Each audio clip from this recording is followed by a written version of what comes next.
Number 4, mahirap bang linisin ng air fryer?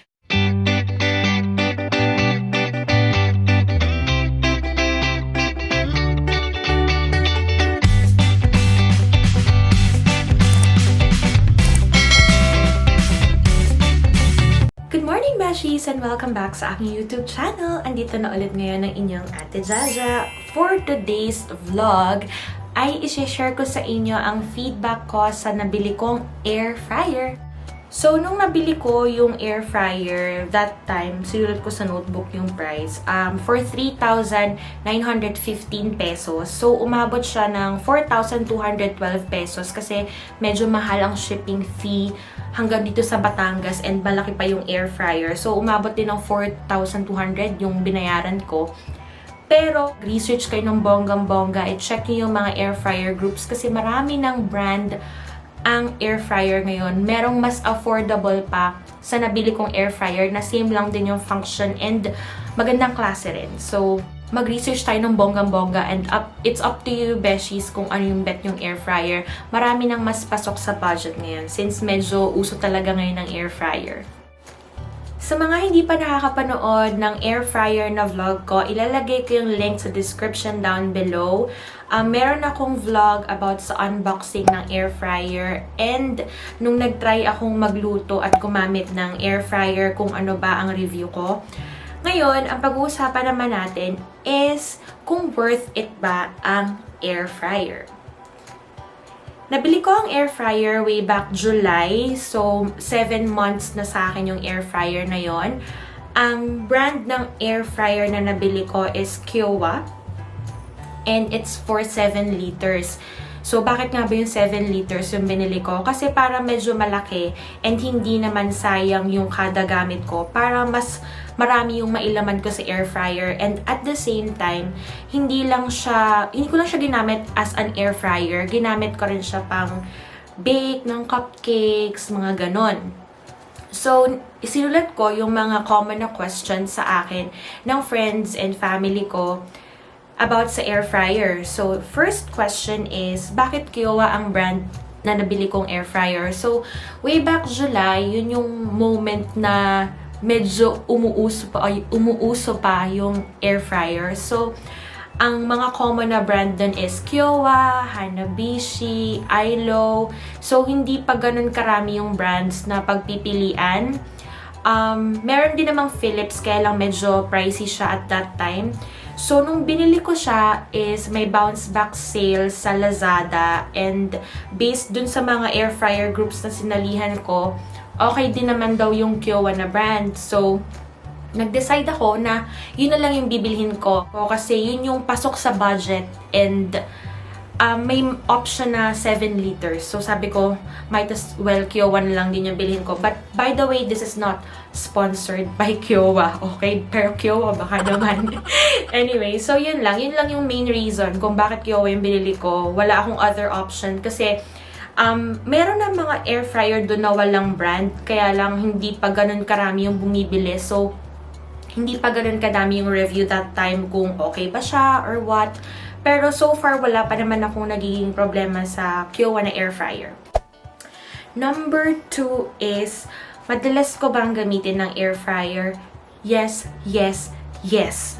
Super duper dalas kong gamitin ang air fryer. As in, Beshies, almost every day. Actually, parang everyday ko nga yata ginagamit eh. Halos araw-araw talaga kasi mas mabilis talaga magluto doon and oil-free, alam niyo yun, parang sobrang hindi talaga siya hassle-free na magluto sa air fryer. Yun lang yung talagang number 1 na nagustuhan ko. Number 3 na question is, ano na ang mga naluto ko sa air fryer? Ang unang niluto ko sa air fryer, para lang matry siya, is kikiam. Kikiam! Nakapag-try na ako ng french fries. Actually, sobrang dami na. Doon din ako nag-boil ng egg. Kasi minsan, pag nagluluto ako ng itlog sa stove, either nakakalimutan ko na overcooked siya or minsan naman, hindi ko napapansin yung oras. Kukuha ko lang ng egg tapos hindi pa sobrang luto. So, sa air fryer, tinry ko mag-boil ng egg and sobrang perfect talaga siya. 160 degrees, tapos 15 minutes. Kung gusto niyo talaga yung lutong-luto, pwede niyo bawasan yung temperature kapag gusto niyo medyo malasado. Hindi ko alam kung alam niyo yung term na yun. Pero pag hindi sobrang luto yung egg yolk, yun yung temperature niya. And nakapagluto na akong lechon belly. Madalas, kasi Beshies wala akong oven. So, yun talaga yung one of the reasons kung bakit bumili ako ng medyo malaki na air fryer. Kasi nakakapag-bake din doon. Nakapag-bake na ako ng chocolate cupcake, ng banana cake. Ayan, kapag may mga tirang saging, ayun, perfect yung banana cake. Ano pa ba? Ano pa tawag doon? Yema cake, yun. Or condensed cake na try ko na rin doon. Actually, sobrang dami na. Halos lahat yata ng pwedeng iprito at i-bake, nagawa ko na doon. Tapos, nag-try na rin ako ng yung manok, liempo. Hindi pala. Ano ba tawag doon? Roasted chicken. Nakapag-try na rin ako doon. Yung patatas na french fries. Basta sobrang dami ko na talagang naluto sa air fryer na yun. Number 4, mahirap bang linisin ng air fryer? Depende sa inyo kung paano kayo maglinis ng air fryer. Pero for me naman, hindi. Pagkatanggal niyo ng basket, natatanggal din naman yung mismong cover niya. Panoodin niyo yung yung vlog ko nung nag-unbox ako. Makikita niyo kung paano tinanggal ko dun yung air fryer at yung basket. Hindi naman siya madali. Pagka medyo maraming oil or what, pwede niyo siyang ibabad muna with soap. Tapos yung pinaka heat niya, yung heat, yung parang pabilog, yung parang style stove sa taas, pwede niyo lang siyang punasan ng basahan or alam niyo yun, cotton na tela para lang matanggal yung mga oil na tumalsik dun sa paligid ng air fryer. Pero so far, wala naman akong experience na na-stress ako sa paglilinis ng air fryer. Sobrang dali niya lang linisin. Though medyo mabigat siya kasi nga 7 liters yung nabili ko. Pero hindi naman, okay naman siya. Next question is, eto, very very common question talaga to. Syempre, worried tayo sa bills natin. Mahal ba or malaki ba yung nadadagdag sa kuryente kapag gumamit ka ng air fryer? Hindi naman, Beshies.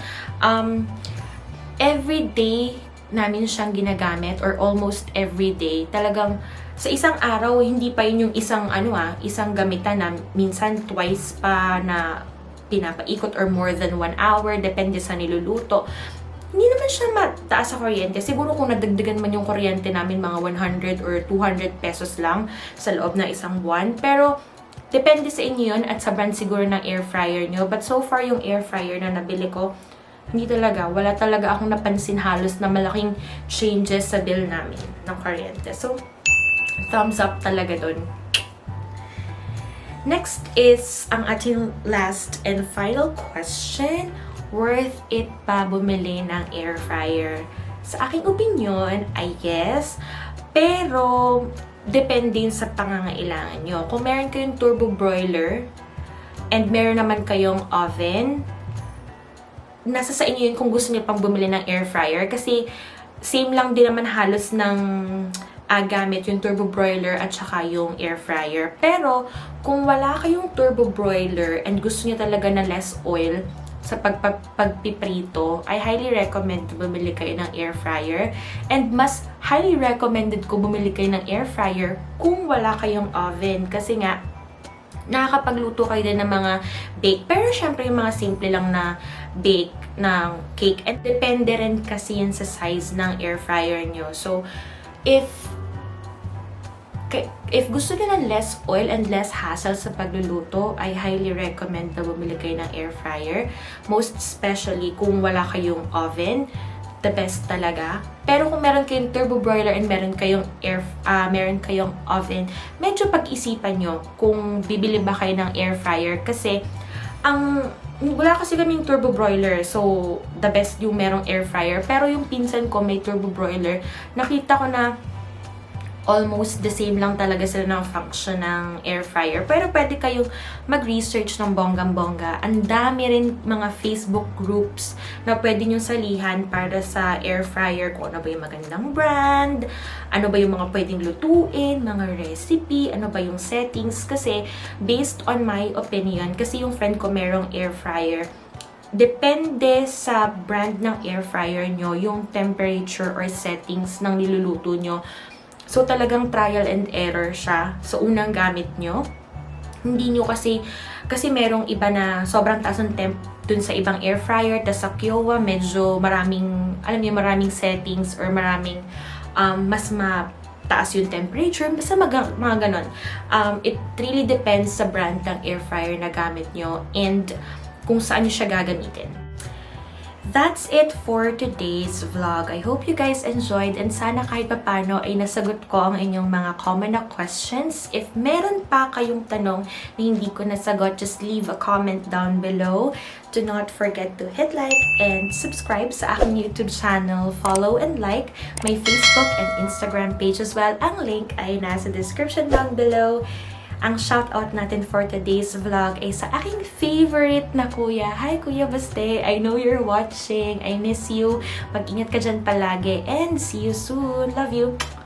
Stay safe, stay happy, and stay healthy sa inyo at sa inyong buong family. God bless us all and see you on my next vlog. Bye!